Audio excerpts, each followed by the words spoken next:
Premier Weatherill, welcome to 7:30 South Australia.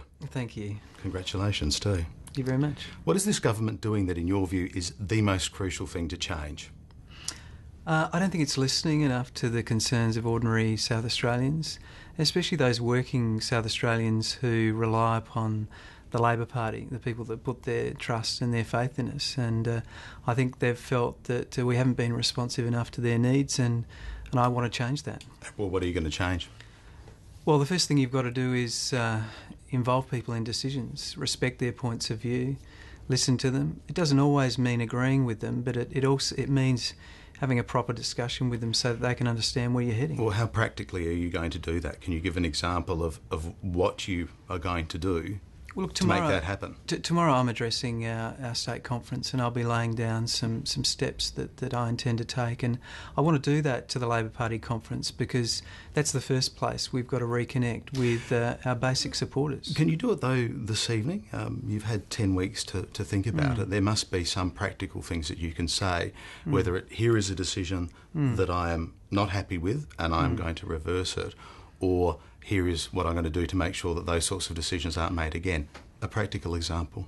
Well, look, what I've said is that I'd be discussing these things with my colleagues, and it's not respectful to my colleagues to make announcements without having the opportunity of cabinet discussion. So cabinet meets, and when we meet, we'll make our decisions. And that's the way in which I want to make my decisions. I want to bring people with me, including my own colleagues. So after 10 weeks of preparing for this job, you can't say, here is something that I'm going to do now? Well, we've done some very important things today. 2 new ministers, Ian Hunter and Chloe Fox. So 2 bright new ministers to be brought into the team, bringing us some fresh energy. I've also made some pretty major changes to our portfolios, restructured a range of government agencies.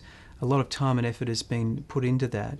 And these are the building blocks to unleash the ideas and energy that I know is out there. I know it's in our team. I know it's in the broader community. And this will supply the answers to a number of the questions that people are asking of us. But no concrete things just yet.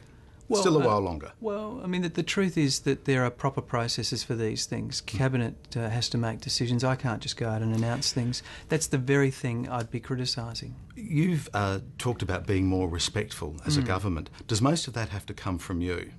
Well, are you the respecter-in-chief? Well, I have to set the tone. And I accept that responsibility.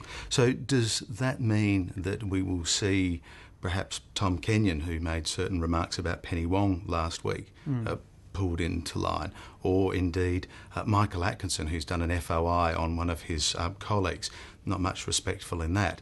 Will you be telling people enough of that sort of behaviour? Well, look, there's a new start. Come today, there's a new start, and I think people will respect that there is a new direction. I sense that people are looking for that new direction. They're looking for a change, but not just within my own party. Will you actually, I don't want to say lay down the law because that's clearly not your style, but will you be saying to people, in order to effect change, you've got to say to people, change. Will you be doing that? People will be clear where I stand. I have my discussions in private with people. I don't need to humiliate them by saying things publicly. I speak to people and tell them the standards that I expect, and I try and lead by example. That's how I'm building this team. That's how I got to the position that I'm in, and it's how I intend to lead the state. In order, though, to win an argument, you have to turn up for the debate, though. Sure. And again, to refer back to some of the events of the past 10 weeks, again the thing with Penny Wong, and I don't want to harp on that, but it is symbolic of something. How do you win that debate? How do you win any debate if you don't turn up for the argument? Well, look, I've expressed my views on these social policy issues very clearly on your program the last time we met. I'm more than happy to tell people what I believe about these matters.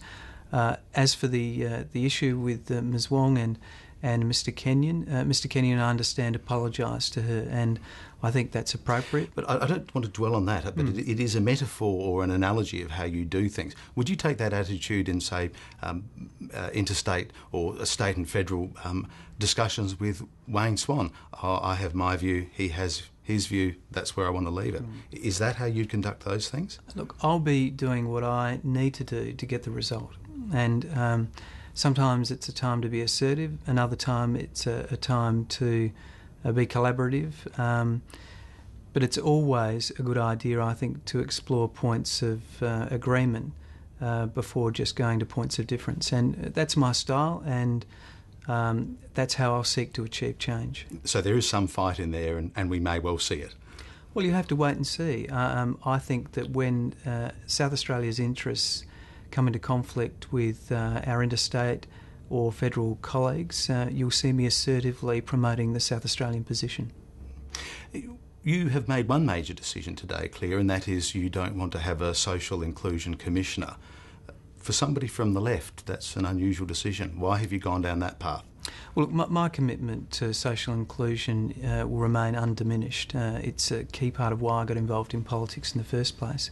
But I believe that social inclusion needs to be part of a mainstream agency, not just bolted onto government. That's something I've believed for some time, and now the opportunity for me to shape the way I think government should look, I took that opportunity. You said today you want South Australians to feel good about themselves. Do you think they don't? No, I think that I want South Australia to project a quiet confidence, not this overblown competition with the other states, which I think, if anything, projects a sense of inferiority. I want a quiet self-assuredness about the fact that this promise of the future that we've been talking about for so long is actually real. And I think that's what I want South Australians to grasp, and I want a government that behaves like that. Premier, a pleasure. Thanks very much for your time. Thank you.